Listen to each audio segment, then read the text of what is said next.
दो सरू के बूटे नेड़े नेड़े खलोते हैं, पूरे दी हवा गुली हुई है, बड़ा प्यारा जहा मंजर है।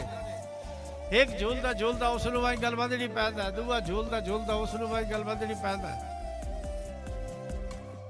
एक बंदा है मंजर वेदा बैठा, ओदे हंजू पे लुट देन, बस आखिरी दो शेर जी, उस तो बाद इजाजत।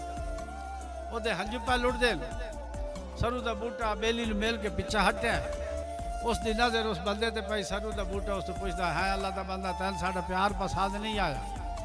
उस आख्या मैं तुहाडा प्यार बहुत पसंद आया, तू रुला क्यों है? उस आख्या भाई तू सच्चा पिया झूलना है, तेरे सज्जण जे कोल है,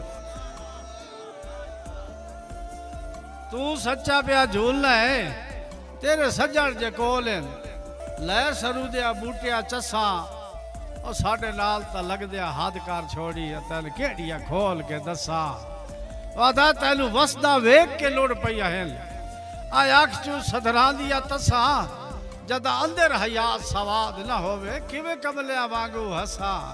जे गल कीती सी ना ता ओ सरू दा बूटा ना ओ माजरत करदा, वादा है भाई सरू दे बूटे ने अरमान लगो सा कि मैं किसी का दिल दुखा बैठा।